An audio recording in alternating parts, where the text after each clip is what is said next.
Welcome in this Thursday morning edition, Oxford Exxon Podcast. Chase Parham, Neal, McCready, Clark Ford Studio. The first of a couple shows with us today. It'll be Hand Raised Guys tonight, 7:00 on that one. It's podcast Thursday. I wake up on Thursday and I'm like, it's podcast day. I got the Oxford Exxon Podcast, Minding My Money. Tyler comes in here with all of his energy and the rain, and then about the time I recover from that, it's time to hit it again. Podcast Thursday. It's probably a good thing that Hand Raised Guys is a little more low key. There's no schedule. There's no outline of what you got to talk about. You can kind of just sit there and watch TV and chill. And last year, Thursday included loading that massive 3-hour pregame show, which was. I got to Thursday night and I was like, man, I'm toast. Anyway, didn't mean to interrupt you. No, but it's podcast Thursday. I wake up, I'm like, let's go. We'll talk to Chris Lee, Hawaii and Vanderbilt, just 55, 60 hours away, something like that, from their tussle there at whatever that rec stadium is called there in Honolulu. So we'll discuss that. I'm hoping some other stuff. I wasn't around. Neal taped it with Chris Lee of VandySports.com. Yeah, we talked some other 14. Stuff. I don't think you spent 30 minutes on Hawaii and Vanderbilt. We broke down Hawaii's too deep. And then after that, we talked some other stuff. I did ask him the Clark Lee question that I have wanted to ask. So you'll hear that. Oh, really? Yeah. Okay. So that's coming up here today. Guest tonight is slipping my mind. Who's with us tonight? Braden Gall joins. That's right. Yes, that's right. Yep. He's had some SEC predictions lately. He has. We discussed those. Braden has Ole Miss finishing last in the SEC West, but he has them going to a bowl game. So we talked about that. Okay. Neal's just trying to stick the knife in you guys today. Just twisting it. Found the one guy who's got Ole Miss last in the SEC West, and it was giving him attention today. It was interesting. Like I told you, this is the last week where all the preseason picks and stuff are news. Mm-hmm. That's true. Because then next week it's game week. Next week start playing games. Yeah. So Oxford Exxon, Highway 6 West, coming into town this week, heading into out of town next week. Fill up tank. You can do that. You can save a little money in the process by downloading the Exxon mobile app. 1,000 bonus points, $10 off there at the pump when you do that. Stop in. Lunch specials, $5.69. Maybe some ribs tonight for dinner if you got a busy night. There's a parents' night at Bramlin if you got kids in different schools tonight. Need to take care of dinner easily. Oxford Exxon will help out with that. Again, wet or dry ribs. Pick them up, have them ready to go there with the Oxford Exxon. Again, coming to you from the Clark Ford Studio. Kara, I really wanted to go to the parent night, but I can't. I've got a podcast. I've got to pay the bills. It's 5:30 to 6:30 is the issue. It is and I'm already pointed in this direction, headed over when it's over. I need to focus mentally. I got to talk about football. Got to get my mind right. I just think if I'm hanging out with all those kids, and who knows, maybe I'd get sick. Maybe they'd get sick. I just don't know that this is a great idea, right? Don't know what the caller is going to be tonight. Got to prep every topic in preparation for what the callers might ask tonight. Parent night. Then you walk into parent night and you're like, was this really necessary? You don't think it is? I don't know. It's fine. It's kindergarten. You get to see some pictures and stuff like that. You do? Very true. Clark Ford Studio. Clark Ford's in Amory, Mississippi. 662-257-1900. Call that number. Ask for Corey Clark. Tell Corey what Ford product you're looking for. They'll send you a quote within 15 minutes in business hours, right to the bottom line. No hassle, no haggle. You get your quote, and the rest is completely up to you. You can shop that quote around. You can do what I've done multiple times now, or what I recommend that you do, and that's hop into a Clark Ford today. You'll love the product, the service, everything about Clark Ford. I had dinner with Corey on Tuesday night, as a matter of fact. Super guy. He'll take care of you the way he's taking care of me. 662-257-1900. Guest, join Chris Lee, Braden Gall, others on the Rafters Music and Food Hotline. Rafters Music and Food on the Square in Oxford. Great place to go hang out, grab a beer or drink. Coming up next weekend for the Troy game, the opener. Stop by Rafters. There's your pregame. If you're there in the afternoon, look, the college crew's going to get in there about 8 o'clock. It's going to get wild and woolly, but good place to stop in before that. Grab a beer while you're waiting for a table or whatnot someplace. So Rafters on the square. Also rafters out at New Albany. So, I guess Ole Miss wise, really not a lot of news. We're just getting there at this point. I mean, they worked on Troy a lot yesterday. They're working on Troy every day because that is the first opponent of the season. They will do whatever is necessary to whatever that means to get ready for the Trojans and John Summerall coming up here in a little over a week in Oxford. Rebels favored by 23, I think, something like that on the opening line. I started working on Neal's picks this morning. I've not gotten to the lines. I had to kind of the first preamble where you have to kind of tell people, hey, look, if this content item triggers you, it's just probably not for you. Don't open it. So I was working on that today, but I haven't gotten to lines yet. Trying to decide how many games we pick in week 1. Do we just stick SEC or do we experiment? Experimenting this early. Well, I tell you what it does. It creates a lot of freaking games. It does. Because the SEC teams aren't playing one another. That is the biggest issue with that. We'll probably just stay in the league week 1. But no promises moving forward. Well, no, because if Neal gets off to a slow start, we suddenly start doing those are the rules. Horse races and midget wrestling, and we've never done midget wrestling. That's a thought. If you can find it, there's a line on it. We can knock it out. So keep in mind, I've got a resource in Tyler. I could start using some MMA picks. It's not your strong suit. In no way. He was. I was talking to Tyler the other day, and he goes, "Hey, did you see it?" I'm like, "Dude, if you do not put it in front of my face, I did not see it. I did not see highlights. I saw nothing. I have no idea. Okay, like no, not a chance." You're wearing your Cubs hat today. Got your ire up this morning. As I'm looking, see, I thought we were going to talk good Cubs stuff today because I saw the clip yesterday of Pat Hughes going into the Cubs Hall of Fame. Really neat moment. Somebody that you're fond of. It's sort of a soundtrack of your life in a way from the Cubs and the baseball. And he's the play-by-play announcer for the Cubs. Anybody is missing that. And they did a pretty neat thing. They had his partner in the booth hand him a page that had his own bio on it announcing him into the Hall of Fame. So he sees it on air, and you can tell he was withholding emotion and doing all he could to sort of stay in the moment and not completely. He's a pro's pro. He did not want to deflect from the things going on the field past the thank you. See, I thought we were going to talk about that. I thought we were going to celebrate Pat Hughes this morning. I thought we were going to go into how play-by-play announcers are so seminal in our lives in different ways. And instead, you got pissed off this morning. Yeah, a little bit. So the Cubs and Cardinals close out their 5-game series today at Wrigley, 1:20.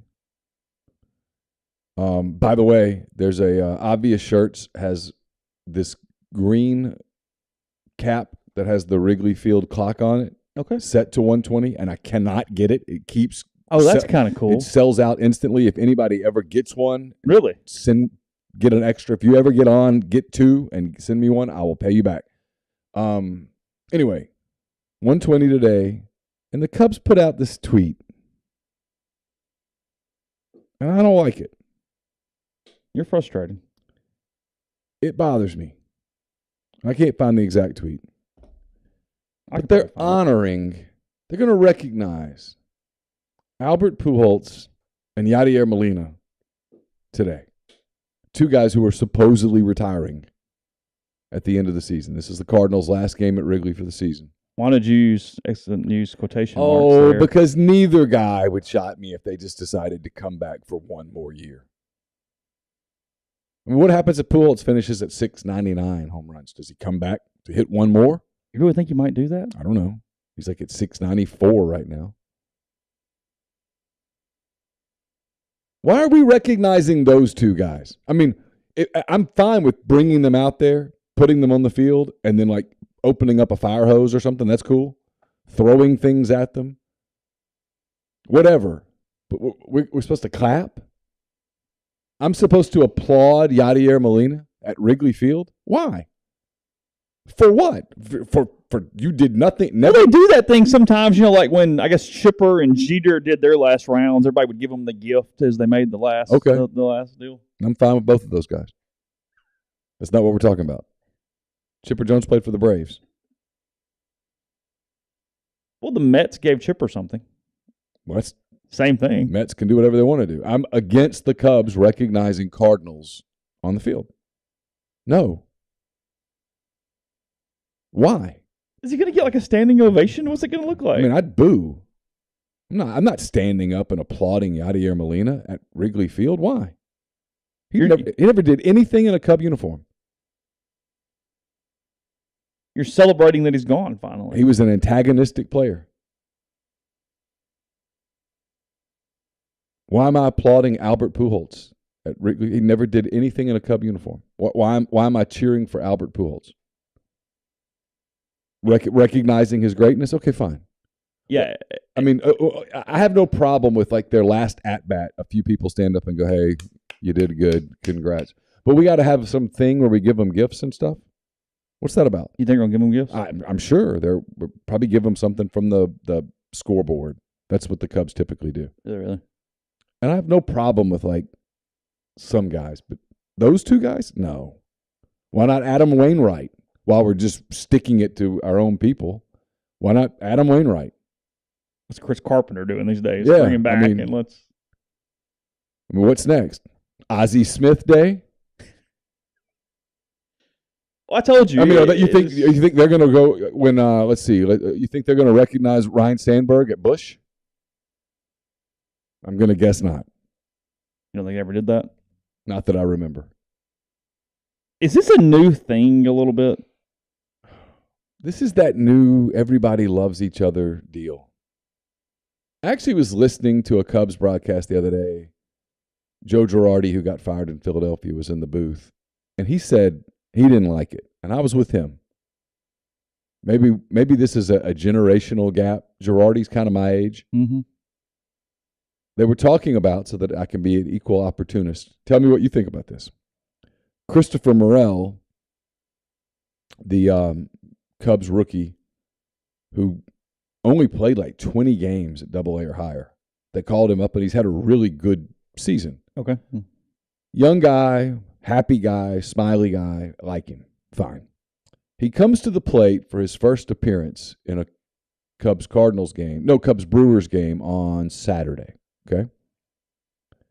I'm in Fayetteville running on a treadmill, and I'm watching Cubs Brewers on my iPad. Okay. And he steps into the box. He taps the catcher. No, kind of almost hugs the catcher for the Brewers. Looks out at the pitcher, nods, looks into the Brewers dugout, and sort of tips his helmet to Craig Counsell, the Brewers manager. And Joe Girardi said what I was thinking. You did that to me, I'd throw at you on the first pitch. So why? I don't know. I mean, we're enemies on the field. Did anybody ask? No. Why? It's what he does. Apparently that's his thing. First at bat, he says hello to everybody, and including the other manager. No. Step to the plate, tap the bat on the plate or whatever, and get ready and try to crush the ball. Because the pitcher's trying to get you out. You're trying to get on base. So if you're the pitcher, you're pissed when he. Well, I just look at him like, hey, dude, no, we're not buddies right now. Maybe there will come a day when we're buddies, but it's not this moment. I'm trying to get you out. You're trying to get on. You getting on puts me in the stretch against the top of your order, and I don't want you on base. Because if you get on base, you might score. And if enough of you cats score, I'm going to lose. And if I lose enough times, I'm not going to keep getting this job. But if I strike you out or get you to hit a weak-ass ground ball to second base, I keep moving along, and it gives me a better chance of winning. And the more that I win, the more that people are going to want me to keep doing this job. And the longer I do this job, the more money I'm going to make doing it. Very simple. It's not hard. So when you look out and go, hey, what's up, man? Good to see you. No, it's not. No. He didn't keep this up long term, right? I mean, I don't know. Everybody's like, oh, what a great guy. I'm sure. Did he do it in minor leagues? I don't know. But this is the major leagues. These are the big leagues. Where's he in High A Scranton going, hey, what's up, John Doe? I mean, you do that to Randy Johnson, Kurt Schilling, Nolan Ryan. My God, what would happen? I mean, people tell stories about Bob Gibson of like you accidentally looked at him. You didn't mean to. Yeah. Next thing you know, I mean, you're searching for your teeth. Yeah, I think Gibson's the worst one, according to lore. Yeah, I mean, Joe Girardi was asked, I guess, I don't know who was in the booth with him. I guess it was Boog Shambi. It was Boog Shambi and Jim DeShays and Joe Girardi in the booth. Mm-hmm. DeShays pitched in the bigs. Girardi, as most people probably know, was a catcher, caught for the Cubs, the Cardinals, had a pretty long career. Yeah. And Girardi was asked, hey, how would you respond if someone did that to you as a catcher? And he goes, I didn't like it. I didn't like it when people would come up and like tap the shin guards with the bat to say hello. He goes, I just didn't like it. Bothered me. Old school. Yeah, because a lot of hitters will kind of do the little report with the catcher. And, hey, what's up? How whatever. You doing? Hey, what's up? Yeah, they come to the plate and they're drawing their thing in the dirt and they tap the umpire and tap the catcher and everybody goes, hey, what's up? And then you play. Okay. It's not all Jake Taylor from Major League where we're just chatting when the guy comes up. I mean, people are throwing a ball 90 some odd miles an hour. Let's focus on what we're trying to do here. Yeah, as I told Neal, I do cover a program where they had Skip Bertman Day at Swayze one day, and that did not go over really well with the nor should it with the home crowd. It was it shouldn't. It shouldn't. I mean, what are you gonna do? Hey, it's Jackie Sherrill Day here at Balt Hemingway Stadium. How's that gonna go over? Hubbardville did do a hottie toddy. I know. The same day a Dak helmet was for auction. It was a low point. That week. Whew. That week. That was the same day, right? Yeah. Yeah. That was a Saturday. Yep. Which led to Dave Doran's Sunday. Was that? Yeah, oh yeah. Was that really that weekend? Yes, sir. Yep. I didn't recall that all being the same weekend. Yeah. Had a lot going on. That was the night that I got home at about 11:30. Ole Miss had lost to A&M in a typical sort of a Matt Luke team game. Yeah. Didn't get blown out. They just lost. It was like 2 touchdowns. Whatever. Stadium was half full, maybe, on November night. Final home game of the year. I got back, and I don't even remember what I'd written. I remember thinking, whatever I write doesn't matter. This is over. This is all about a coaching search in a week. And I got back intending to go to bed. I was tired.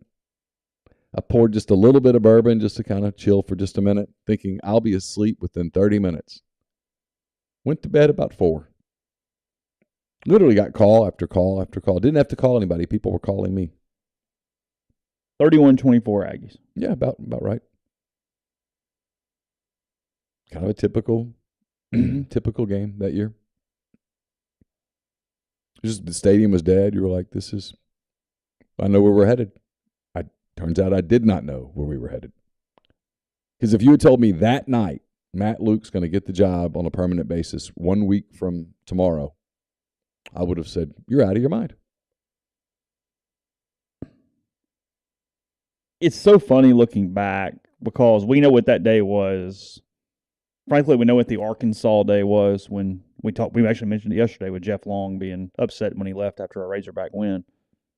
But then you look at the schedule and its totality now, 5 years later, or almost 5 years later, and they won 3 of their last 4, including wins over State and at Kentucky.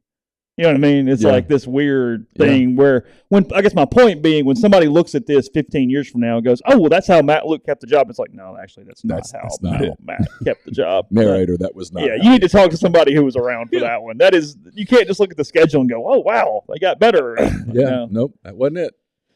Now, it turns out they were getting better. There were some signs, but that was not it. And I feel 100% confident in that assessment. Oh, sure. Yeah. Wow, interesting time. That's something. So, all right, we're going to go to Chris Lee now. Again, Southeastern 14, VandySports.com, talking Commodores and Warriors and week 0 of the college football season coming up here. So that and more here with Neal and Chris Lee on the Oxford Exxon Podcast and the Raptors Music and Food Hotline. My good friend and frequent guest here on the podcast, Chris Lee of VandySports.com, kind enough to join. Luckily, none of you out there were hopefully there's more than neither of you. Hopefully there's none of you or privy to our pre-show conversation, and we'll leave it that way. Let's start here. Vanderbilt plays week 0. The Doors out in Hawaii. It's a 9:30 Central kick, I believe, on Saturday night. We've said lots of jokes about Vanderbilt's used to playing in front of 9,300. I mean, we've had a lot of fun taking cheap shots at Vanderbilt, which is somewhat deserved, somewhat unfair. This is, I don't know, how many seasons for you is this covering Vanderbilt football? This is 20. Wow, year 20 covering Vanderbilt. You know how Mike Tyson's sparring partners felt back in the day. And then some. And some, yeah. They got to get knocked out. You had to do it week after week after week. Is there anything about this Vanderbilt team that makes you think that it's different than any of the recent ones? There is, but there's something I've got to. I mean, Vanderbilt's been the butt of jokes for a long time, right? And like, you remember the "Hey Alabama, you're next" a few years ago. They've worn that shoe a few times. Yeah. So Hawaii's director of player personnel or whatever comes out this week, and I haven't seen it. I've just seen, and says something about like Vanderbilt has no idea what it's walking into. Yeah, I saw that. And I'm like, well, I guess they can just, Alabama will be a cakewalk from here. Yeah, that trip to Athens, it's got nothing. No. Hawaii, shoot. I just thought that was that did tick. Now, I will say this. I have a nephew who played at Wyoming. So he played out there a couple of times. He said the fans will get into you. The natives are particularly nasty, but I don't know how much noise 9,300 people can make. Well, when you're an SEC school and you've played at Tennessee and you've played at Georgia and you've played at Ole Miss and you've played at LSU and come on, what can anyone throw at you? It's like I did a show in baseball season with Peyton Chatney, and we were talking about going to Arkansas or Mississippi State or whatever, and the fans get on you, and he's like, yeah, I mean, but you don't really hear anything all that original, and when you do, you're like, oh, that was good. It's not even upset you. It's just part of the deal. And so I don't know what Hawaii can throw at the Vanderbilt kids that they've not heard before. Have I ever told you the best baseball heckling story I've heard? No, go for it. This is not related to either of the teams we cover or even the SEC, but my brother's one of his best friends in high school played at Clemson. And he's playing right field. They're playing at Wake Forest, and just some guys just giving it to him the whole game. Yeah, it's like I'm gonna turn around and just see what this guy looks like, and it was Tim Duncan. Is that right? Yes, that's classic. I bet he was fired up at that point. That's one he'll never forget. No, that's for sure. All right, so back to the original question. Anything on this Vanderbilt team that you've seen from preseason camp that makes you think it's any different than what they've kind of endured the last few years? Well, I mean, I think they'll close the gap, right? Their last 2 recruiting classes were the best 2 they've had in a while. You can tell it athletically. And the class that Clark just brought in, and I think people may or may not know this, Barton Simmons is their general manager. Yeah. And Barton was the director of scouting for a competing network and worked at our network for a while, and everybody respects Barton. And you go to fall camp every year and you're looking for the freshmen, and at Vandy, there's at least 2 or 3 guys, and then not more than that. You're like, what are they doing with an SEC scholarship? This is the first year I ever remember going and looking at the kids and going, okay, I can see something here with every single one of them. And we got to see, I probably missed maybe an hour total of the 18 practices. They let us see every minute of everything. So I got a pretty good look. Some of those kids ended up being hurt, but I feel like, and this tells you where they were, Neal. Last year in the NFL draft, they had nobody picked. They had 2 kids that got invited to camp. Now, do you ever remember an SEC team that had that little siphoned off by the NFL? No, that is as bad of an indictment of the previous staff as you can make. Literally, if you're told, hey, make your closing argument, better make it quick, don't have much time, that you would start and finish right there. Yeah. I mean, it was, I mean, even for Vanderbilt, it was really bad. And when people were asking me who can play in the NFL off this team going into the last season, I'm like, man, I don't know. I mean, maybe it's Ken Seals or maybe it's Jalen Mahoney. Who, I mean, this year I can actually say, okay, I could see maybe a dozen guys out there that if things break right, and maybe more than that one day they get drafted or get a camp invite and maybe stick around for a season or two. It's changing, but I mean, you look at the league, man, it's brutal. It's like, and I heard your podcast with Tyler, and this is the point I've been making about the league in the offseason. I think you cut out the top and the bottom, and it's like the NFL in between. You don't know who's going to win between pick a team, this guy and that guy. And I just think that the gap between them. I think it's the thing, Chris, and this is not a criticism of fans at all. And this is not all fans. But I do think, the fans who are, let's say, the hardcore Ole Miss fan or the hardcore LSU fan or the hardcore Tennessee fan, I think this is the thing that they have a hard time acknowledging is that, there's a gap from 2 to 3. And there's a gap probably from 12 to 13 or 11 to 12, however you view all that. But from 3 through 10 at the minimum, God help you try to figure it out. There's not a lot of difference between those teams. And so it comes down to when you play somebody, where you play them, how healthy they are. You go back and look at last season, and I think this season's going to be even more this way than last season.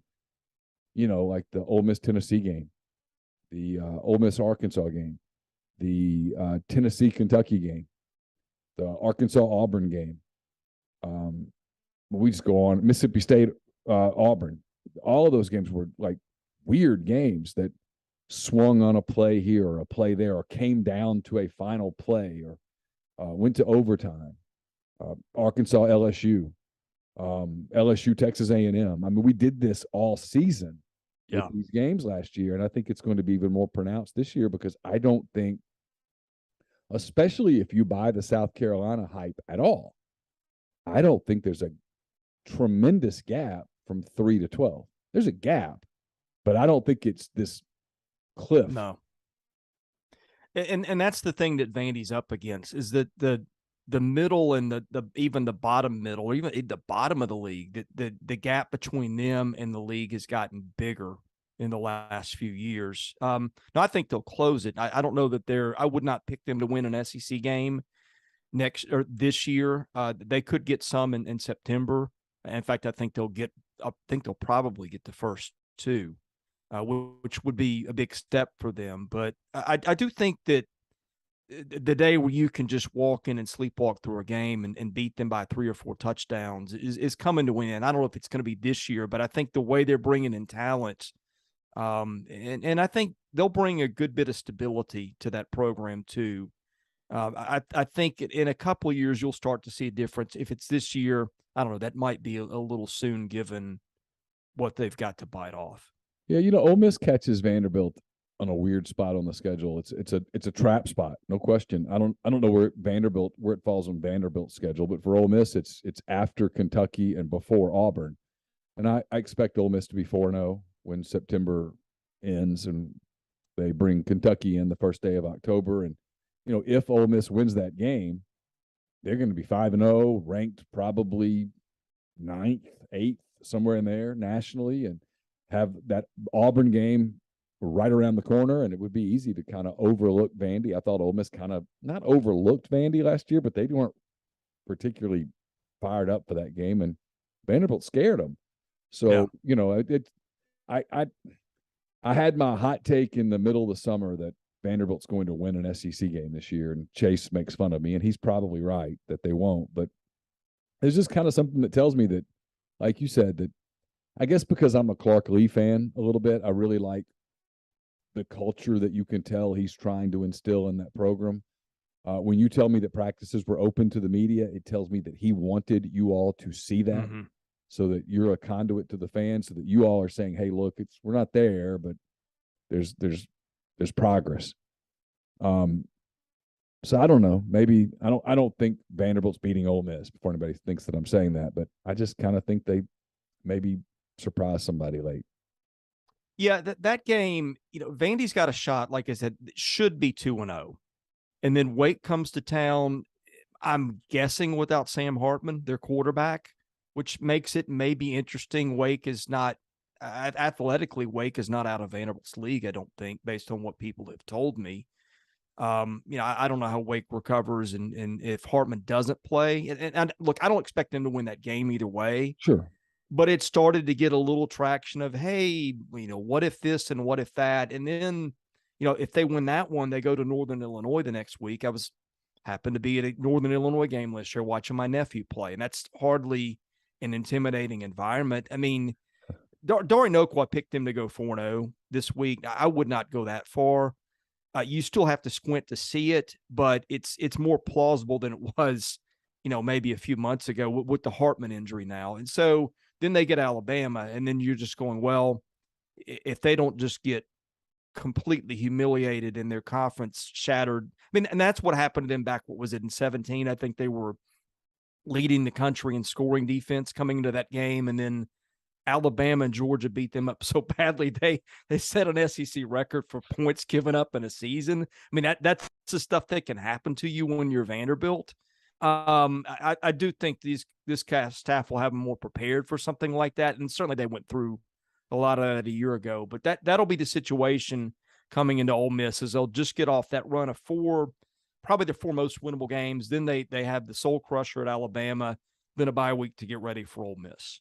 So an interesting spot. Tell me a little bit about Clark Lee. You've been around him now for a while. When you cover that many practices, you're going to have some interactions usually, unless you're covering Lane Kiffin, who has no interactions with anyone. It's other than people on the team. He does not have any outside interaction in a practice. That's not a criticism. He just doesn't.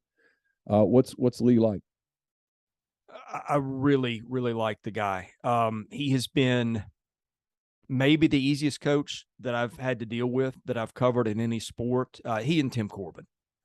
Corbin's been really good to deal with. He can be really crotchety at times, and if you've covered him a long time, you kind of know when to to stay away. But other than that, he's been great. Clark is kind of like that without the crossness at times. You know this, and I'll share this with your audience. I went through a major heart surgery this summer, and the day before, I'm sitting there just grabbing lunch, and phone rings. I don't recognize the number, and it's Clark. Hey, I know about your surgery tomorrow. I called to wish you luck. Not a lot of coaches do that. Not a lot. Every time I have seen him, and he's got a second, he'll pull me aside, ask me how I'm doing. That has nothing to do with winning football games, but there's a side to him. It tells you something about the man, though. Well, it does. And I think the older we get, Bill James said this once, and I agree with it. You tend to pull for people more than you do teams a lot of times. And he's a guy that, like, if he's coaching anywhere, I'm pulling for him to win games just because of my experience with him.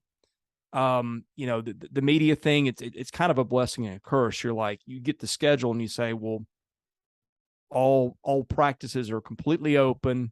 And then you're like, oh, wait, all practices are completely open. My competition's going to be there. So I basically know what I'm doing for the next 3 weeks. Yeah. But you take it, and especially in a spot where they're in, where if it gets off the rails early, and it could, that's when later in the season, you've got stuff to write about. Like, well, okay, I know they got beat by 50 by Georgia last week, but you might see a couple freshmen play in fall, that I saw in fall camp. They've got some skills. You've got a carrot to give to fans, to have something to look forward to. And I think that's where he was very smart in how he handled practice and frankly, just in how he treats people, because you're more likely, all things considered, to get up and go if the guy that you're covering is going to be decent to work with. And he's been more than decent. What is Vanderbilt doing from an NIL standpoint? I refer to it as pay for play, because that's exactly what it is. In a league where pretty much everybody has something going. Most teams have a lot going. Gaps are getting created, obviously. I mean, we see what Texas A&M is allegedly doing and things like that. What's Vanderbilt doing to stay in the game? Not much so far. They've got a former player named Jason Burns who was organizing their collective. I reached out to him a couple weeks ago, said I'd love to have you on our show. He declined, said I'll do it later, but we're just not ready yet. My understanding is their strategy with that is going to be, and this is where their philosophy, Neal, is going to be, let's find kids who've got traits to play in the NFL.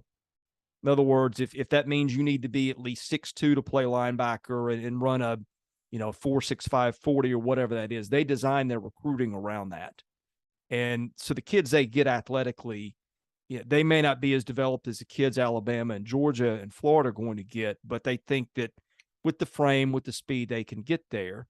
Their fear is that that kid gets in their program, he blows up, he goes somewhere else. Their strategy is going to be to try to mitigate that to where I think they'll use it as a retention tool. Yeah. Now how that looks, I don't know. I don't know that anybody knows yet, but I know enough to know that's the next big wave. That's the next big wave in NIL is that it's going to be, because people ask, well, what happens when these high school kids bust? Because they're going to, because they always have, they always will. What happens when the high school kids bust? Well, you're going to see schools start taking more of their tampering budget and moving it from recruiting high school kids to tampering. Yeah. To taking, hey, that guy at Northern Illinois who blew up at 19, let's just go ahead and get that worked out. Well, I know I'm not breaking new ground here, but you're hearing tampering stories and stuff beside. You're hearing it in baseball now, where kids are, playing for one school and bidding with another. I mean, we could do a whole day on this, but yeah, I mean, they certainly got caught.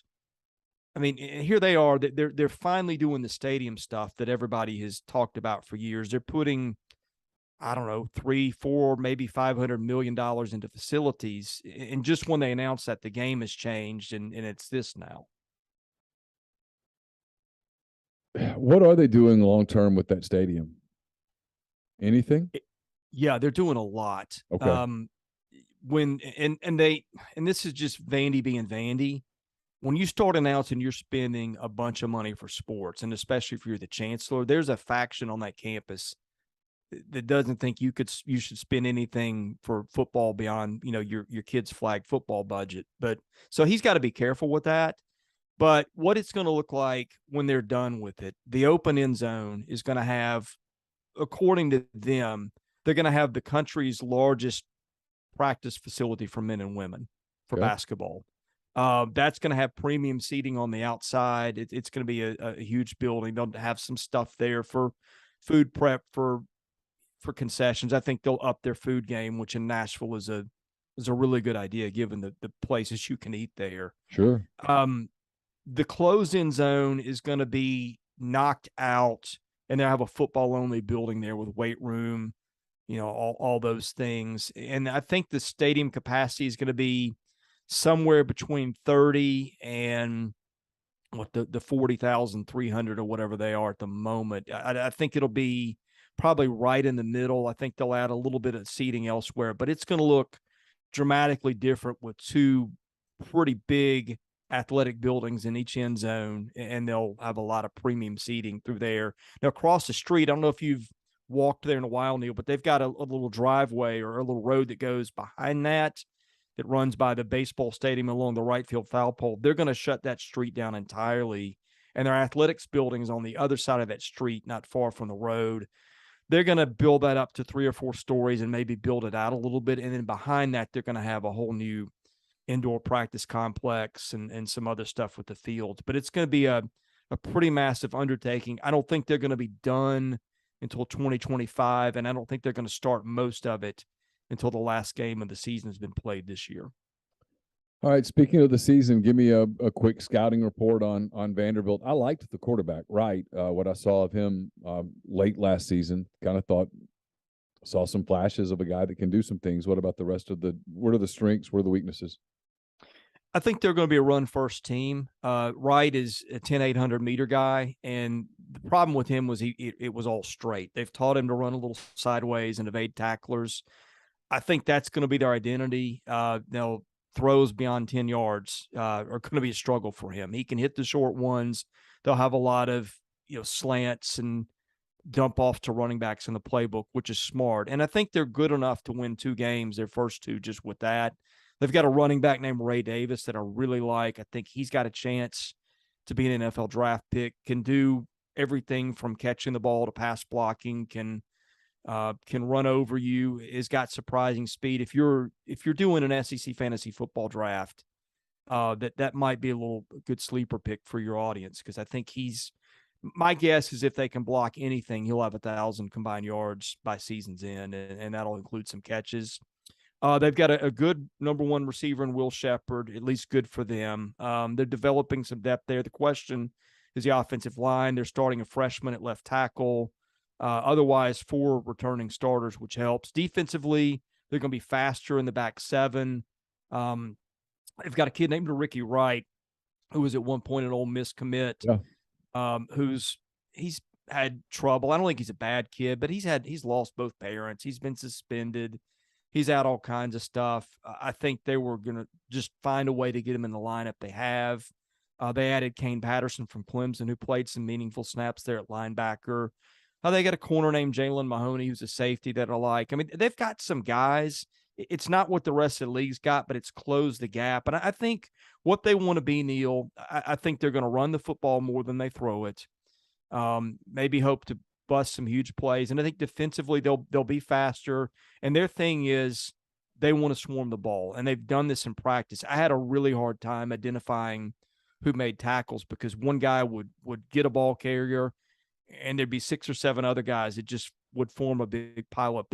What they want to do is, you might beat us, but you're going to wish you didn't play us when the day is over. And I thought they did a really good job of doing that in fall camp. Yeah, that's that Clark Lee mentality and the culture that he's putting in. Speaking of, and this is, I don't know if it's fair, but it's something I've wondered, and he's never going to address it. But if Clark Lee had known Brian Kelly was leaving as imminently as he was when he left to take the Vanderbilt job, would Clark Lee have stayed? Gambled a little bit that he'd be the guy at Notre Dame?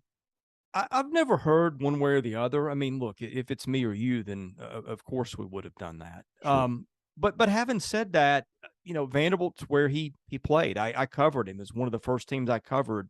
He played for. In fact, I used to sit at practice with his dad, who's still alive. In fact, I see him at a lot of stuff. His dad's a physician. His dad was actually the team physician for the Nashville Sounds, which is our AAA team. And Clark was their bullpen catcher when he was in high school, which is kind of interesting. How about that? But yeah, I mean, it's, his dad went there. They've got family ties. He went to school 5 minutes away at Montgomery Bell Academy. It means a lot to him. I do think that if they get to be good by chance, which I'm not predicting, but if they turn it around, I don't think he leaves for somewhere else, because I think he does have a lot of skin invested in it. I think that's one reason that they had some good choices. Maybe that made him the best of the hires. I mean, I can't imagine if he knew he'd be Notre Dame's coach in a year. I know what I would have done. But I think this job means a lot to him too. They'll give him plenty of time, right? Oh yeah, he's going to get several years. I mean, that job, it wasn't just the talent. That program was such a wreck. But between the Sarah Fuller stunt that the previous staff pulled with the kids, with just all kinds of things, he talked about, he knew for years he wanted to be a head coach, and he had this speech written out that I'm just going to blow these people away. Worked on it for years, had this moment mapped out in his head. He gets to his team meeting, the first meeting with his kids, when he gets on campus 2 Decembers ago, and he can show right away, like, the body language is so bad. Kids are just checked out. They're wandering in late. He's like, this isn't going to do me a bit of good. And he scrapped it on the spot. I mean, so in addition to the talent stuff, I think those kids in that program were so beat down that you had a whole layer of stuff on top of the talent that he had to contend with that I don't think he knew really even until the magnitude until they were well into the season. But to his credit, he's not complained. He's stuck around. He's fought through a lot of it. And again, you can, I'm not making predictions, but you're starting to be able to see, some light at the end of the tunnel if you squint a little bit.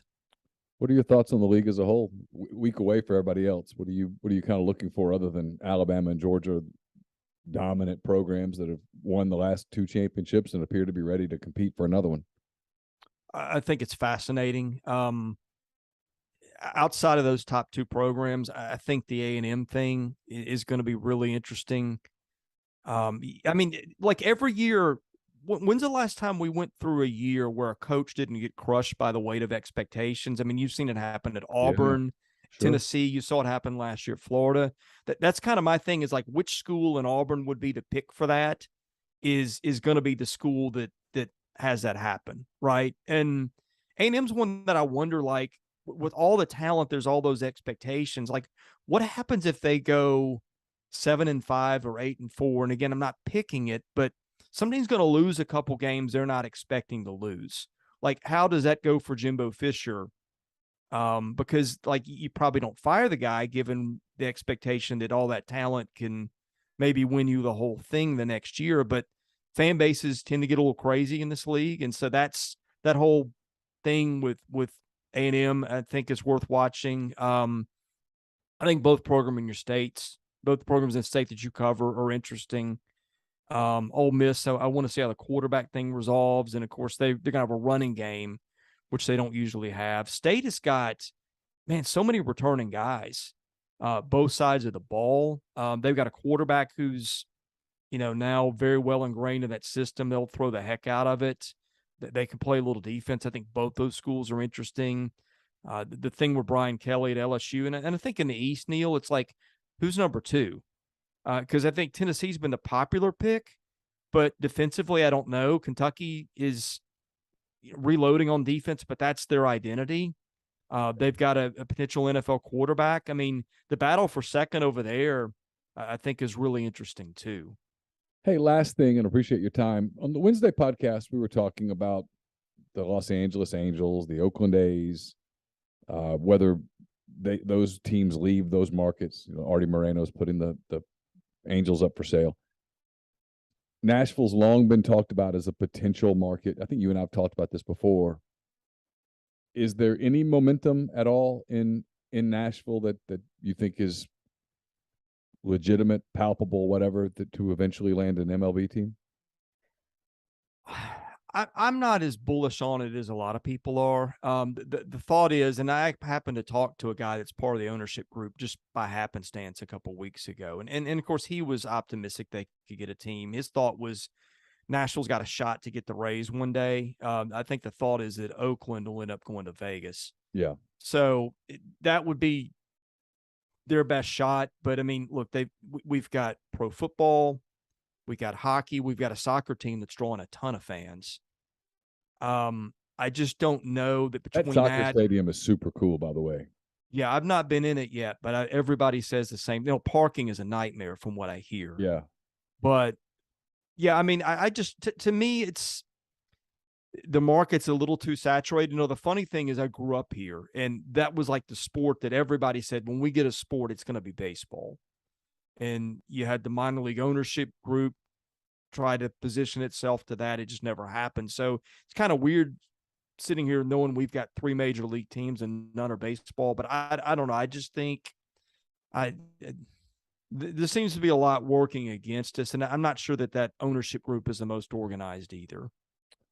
Well, hey, man, you look great. Glad to know you're feeling good. And I look forward to seeing you. It won't be long. We'll be week 6 before you know it, because you know how football season goes. It just rolls once it gets rolling. So I'll see you in Nashville, I guess, October the 7th. I'm looking forward to it. Same here. Actually, it's before that. No, it is October 7th, because the game's October the 8th. That's right. 8th. So yeah. I'll see you on Friday the 7th. Looking forward to it. Yeah, we've got to hang out and do something. There's plenty of places to eat, so that won't be an issue. Well, we'll see you then. Good luck with everything, and we'll talk to you soon. Thanks, Neal. That was Chris Lee. Thanks for his time. Chase got so excited about Ray Davis. He just started running around the studio. I was like, hey, man, you're going to break equipment. Be careful. Ray Davis, 16 Davis. games at Temple during the 19 and 20 season. So, I mean, look, you get the small school angle, you get the transfer. I mean, really the little engine that could there, the running back for the Commodores. Checks every box. Suffered an injury in week 3 last year, so we didn't get to see a lot of him. He had to kind of overcome that. He did go for 93 in a win against Colorado State, though. There you go. Hey, there's your guy. Had a touchdown against Stanford. It's a Big Ten touchdown here soon. You know, this when they get in that league. This might finally let you move on from Ralph Webb. Might finally let you put that relationship to bed. He's from the West Coast.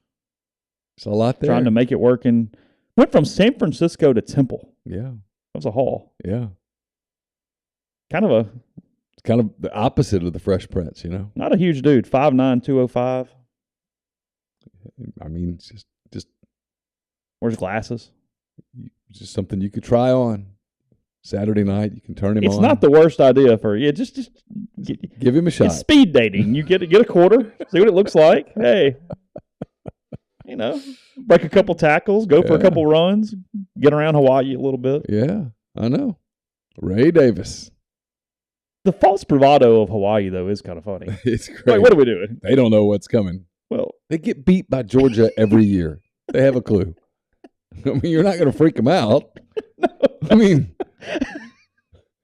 they didn't look at the schedule and go, "Oh shit, Hawaii." Oh, they go to the swamp every other year. They're familiar with playing games on the road, not winning them, but playing them. Hawaii gets Michigan in week 3. Vanderbilt and Michigan here in the first 3 weeks of the season. At Michigan, I presume. That is correct. Yeah. Yes, that is. Michigan's not making that trip. Not in week 3, especially. They only have. I was curious about that from a road game standpoint for Hawaii. They have 1, 2, 3, 4, 5, 6 road games. So it is 6 and 6. But San Jose, Fresno, Fort Collins, Colorado, San Diego, Las Cruces, and then Ann Arbor are their road trips. Michigan is tucked in between Western Kentucky out there in Hawaii and Duquesne, the Dukes. I don't think I could have told you they were the Dukes. Actually, I'm sure that I couldn't. It appears that Hawaii has a deal with Spectrum pay-per-view for most of its games. Oh. The game on Saturday is CBS Sports Network. CBS Sports Network. And I was just looking for it. And the Michigan game is Big Ten Network. They're taking that one over. Nebraska Northwestern's on Fox, 11:30 on Saturday. Big Ten on Fox doesn't feel right. I'll be honest. There's something about Big Ten on Fox that I'm struggling with. Wyoming and Illinois at 3 on the Big Ten Network. Charlotte at Florida Atlantic, CBS Sports Network. I'm just looking for anything that could be remotely interesting. There's nearly nothing there. Nevada. Week 0. Yeah, Nevada, New Mexico State at 9 on ESPN2. I mean, God help I saw where Northwestern was selling gear with the Irish flag on it. Oh, really? Why are we doing this? I don't know. Maybe they're if wearing. it sells, sure. Maybe they're wearing special uniforms. You think so? Probably so. First game of the year, Austin Peay at Western Kentucky at 11 on CBS Sports Network. Big day on CBS Sports Network. They've got a quadruple header. What is their quadruple header? Austin Peay at Western Kentucky, Idaho State at UNLV. Oh, good God. Charlotte at Florida Atlantic, and then Vanderbilt at Hawaii. A big day on the network all day long. Can we move around those teams and have a couple other ones play a couple other ones? Like there's some teams that I would at least go, hey, I'll turn this on. But there's not a game where you go, oh. The schedule appears to be set, so probably not. So, yeah, Florida A&M at North Carolina on the ACC network, ESPN Plus. I think if you've got it.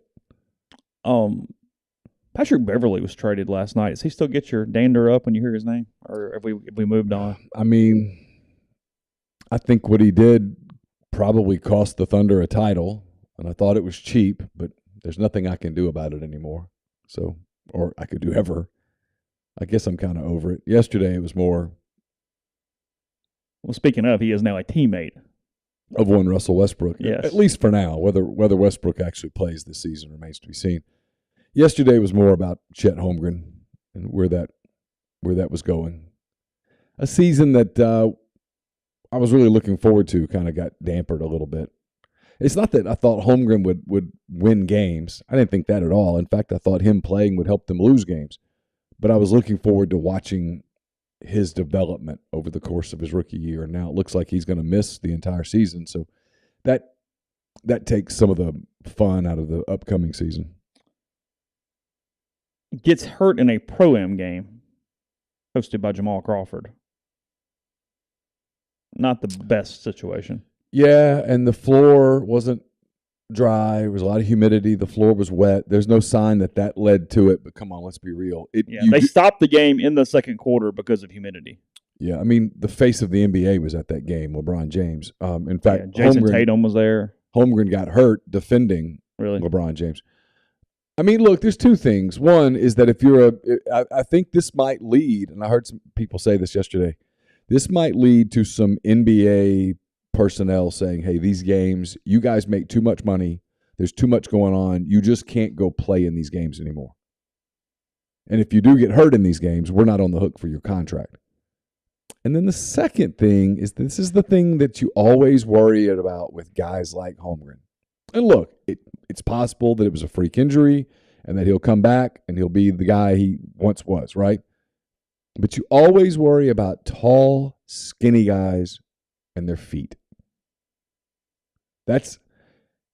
People would always talk about Holmgren like he's so skinny and he's going to get banged around. I'm like, that's not what worries me. What always worried me about guys like Holmgren is their feet. And this is a foot injury. It's not a bone injury, apparently. It's a ligaments, yes. And so, typically ligament injuries can be fixed. Bone injuries sometimes linger. I mean, like you always worried about Kevin Durant and the Lisfranc injury because it's bone. And sometimes those bone injuries, if the surgery isn't done precisely right and the rehab's not done precisely right, those can reoccur.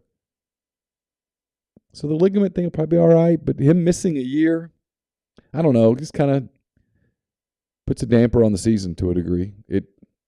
Because it is a year? That's what it sounds like. Okay.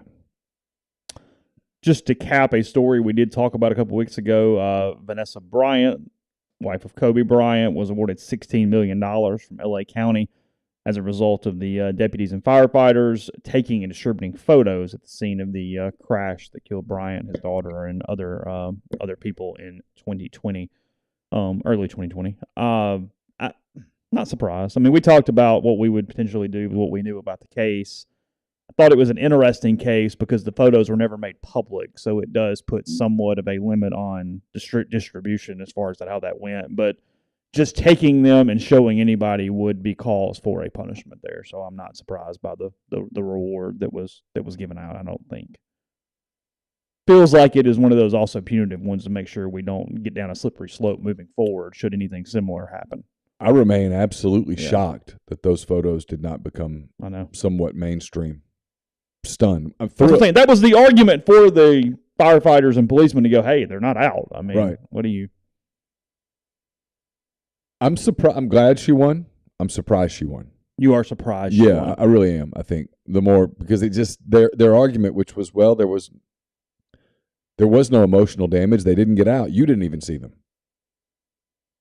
True. They're not out for your. I guess that's a good point. You have to prove damage and what because her argument in part was that her children would see those photos of their father and their sister, and they didn't.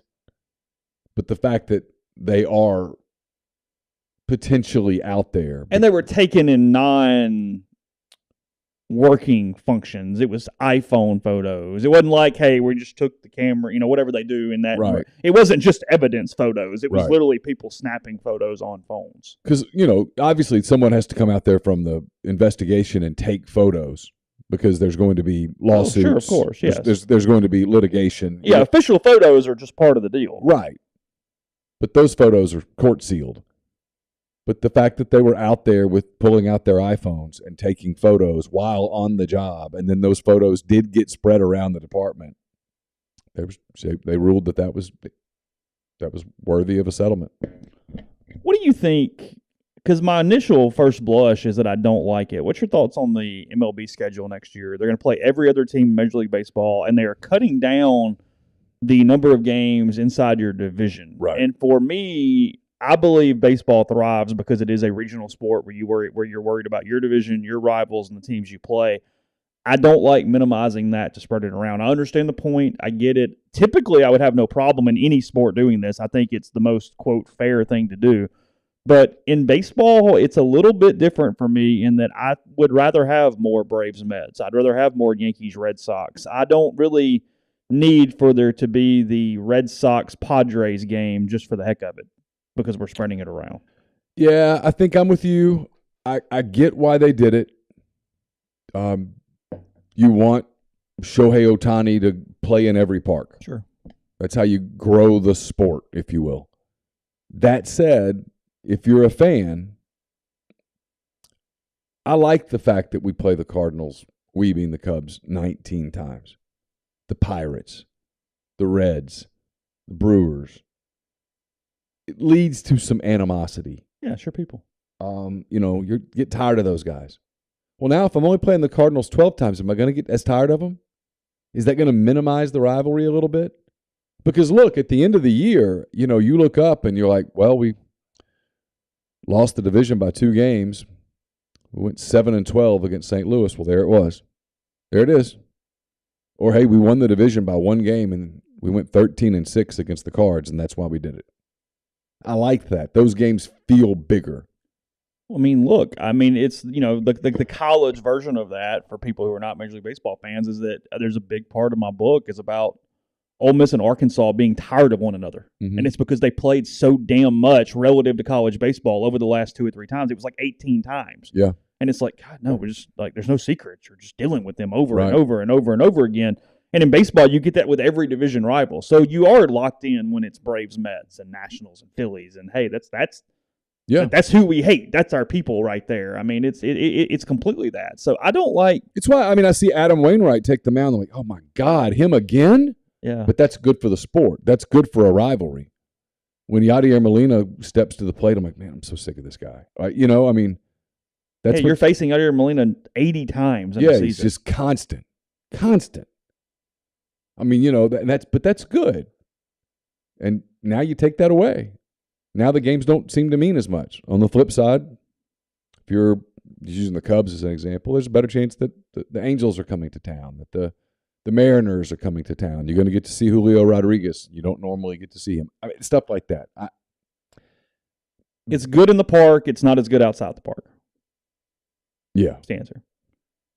What's going on now is they will play 52 total games against teams in our division. That's down from 76. As we mentioned, it goes from 19 to 13 over those 4 series against each team. So 6 games down per team opponent. Teams will play 64 games against other opponents within their own league. That's down from 66, so essentially the same number there, playing if you're a National League team, other National League teams, or so it's the same in the American League. And then interleague play will make up 46 games, which is the difference. It's an increase from 20. So they're more than doubling the number of interleague games that you will play. Every team will play 1 home-and-home interleague series over 4 games against its, quote, natural rival, whatever they make that out to be in the interleague. Cardinals, Royals, Cubs, White Sox, Yankees, Mets. From there, it gets a little tricky. Yeah, but whatever. Yeah, sure. I guess Angels, Dodgers. Yeah, Rangers, Astros. Sure. I don't know who the Braves natural. Who is there? Who's the Braves interleague? I guess Rays. No, because the Rays play the Marlins. I don't know who the Braves don't have one. We have to play somebody. They'll figure. I guess they'll have to force that. I mean, whatever. You have Reds, Indians, or Guardians, or whatever they're called. Orioles, Nationals. Yeah, Braves kind of left in the cold there. That'd be all right. Be kind of like Missouri.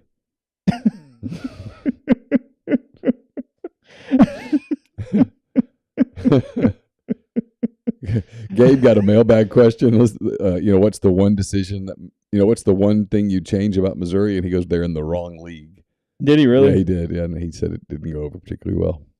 So the Braves interleague schedule this year, at Texas, Boston. Let's see. By the way, it's official now. Holmgren out for season with the Lisfranc injury. It wasn't ligaments. Yeah. Well, no, Lisfranc can be ligaments. Okay. Yeah. There can be a lot of cartilage ligament damage around those bones that form the arch. Angels, Oakland, Houston again. I tell you, they play the A's and the Astros this year more than they do any other interleague team. So obviously either that's not there or for some reason it's the Astros. But a couple people think it's the Red Sox are going to be the Braves. Oh, really? Regional rival. Well, yeah. Well, I mean, but who's the Astros? Rangers. They're in the same league. Oh. So maybe it is Braves Astros. Maybe so. I don't know. Well, I mean, look, if I'm doing it for TV and I can go throw those two together, hey, y'all go play 8 times. Yeah. Y'all do that. We'll make that work. Because, I mean, the Red Sox, somebody's got to play the Phillies. Somebody's got to play the Nationals. Yeah, Nationals is Orioles. Okay. I don't. So is it Phillies Red Sox? That would make sense. I don't know. Okay. Somebody's got to play the Blue Jays. Oh, yeah. I don't know who that would be. But Nationals is Orioles? Yeah. Okay. Whatever. Pete Carroll still is not named a starting quarterback in Seattle either. They're going to suck, so it's not really going to matter. But if you don't have one, waiting it out. So what's our guess here on Thursday morning? On Monday, when Ole Miss releases a press release, their press notes that will include a depth chart, will it be an or at quarterback, or will they have announced a quarterback by then? What's our guess here on Thursday morning at 9:19? I would put zero money on this. Right. None. My confidence level, as we used to do, is zero. Let's say you just had to bet a dime. Or. I think my guess, and it is a guess, is they announce a starting quarterback. If I had to put it, if it was a lottery system or whatever, and you can get the date right, and we're doing a pool, Wednesday of next week. You know what? I think that I have look. I think this is not educated. No. This is just me guessing. I would go Wednesday. When Lane talks to the media one last time. I think I would, if you told me I had to bet. Now, look, he could do it in 10 minutes. I don't know. Right. But if you told me I had to bet, that's probably what I'd bet. And if someone said, how much are you willing to bet? I'd be like, I don't know, $1. I mean, nothing more than that. I have no confidence in that whatsoever. And the reason is, and I've said this for a few times, so I know I'm being repetitive, but I've yet to see Lane Kiffin do coach speak on an answer. If he doesn't want to answer something, he'll just kind of blow it off. Like, especially like, hey, who stood out in the scrimmage? I don't know. We practiced. We've had walkthroughs since then. We just practiced. That was a long time ago. I don't know. He obviously does know. He chooses not to answer that. He didn't stumble through it. He just was like, I don't know. Then you ask about quarterback, and he goes into an answer. And the answer was, I really don't know. And it made me think that as of Monday, he really didn't know. We'll get Lane again tomorrow, I believe. And he'll get asked again, and I anticipate another answer along those lines. We talked about Troy and Sumrall a minute ago. They're dealing with at least some level of distraction, as there is an abuse case, a suit filed against 3 coaches at Troy, as well as former players, for including one coach who's there still. Correct. Yes. For several different forms of harassment and sexual assault related to essentially the perception of being homosexual. I have no again. That's where I'm stopping, but the plaintiff's summary or whatever that the initial filing is incredibly damning. Should it be accurate? So you can read it. But I'm reading from the Associated Press right now, and it, like I said, it would be at least some level of distraction there for Troy, and just a horrific thing should it be accurate. So again, you can read about it. I'm not reading it. I know we got kids in the car and things. I'm not going to go there, but it is there if you would like to read that. I know you're inserting ads in the audio version of this. We have a few that aren't there. You want to touch those? We got a word from our sponsor, BetterHelp. If you've been listening to MPW Digital over the years, you know that we're both fans of mental health therapy. I've needed it at times. I probably still need it. And during the pandemic, my daughters utilized therapy as well. There's no stigma. There's nothing to be ashamed of. Taking care of your mind is smart. How well would you take care of your car if you had to keep the same one your entire life? That's how our brains work, so why don't we treat them that way? How we care for our minds affects how we experience life, so it's important to invest time and care into keeping your mind healthy. There are plenty of ways to support a healthy brain, learning a new language, taking power naps. There's also BetterHelp online therapy. BetterHelp is online therapy that offers video, phone, and even live chat-only therapy sessions. So you don't have to see anyone on camera if you don't want to. It's much more affordable than in-person therapy. You can be matched with a therapist in under 48 hours. Our listeners get 10% off their first month at betterhelp.com/MPW. That's betterhelp.com/MPW.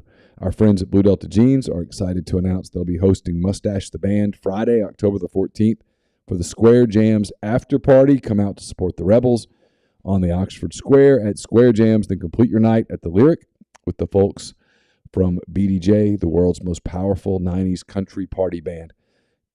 Ticket packages are on sale now. Some tickets include jeans and some don't, but all include admission to the concert and an open bar. To book, just visit bluedeltajeans.com/afterparty, and we'll see you there. And we're brought to you by Ace Stock Auctions. It's a Nashville-based online auction company with the mission to provide customers the power to name their price. All items at Ace Stock Auction start at just $1. That's right.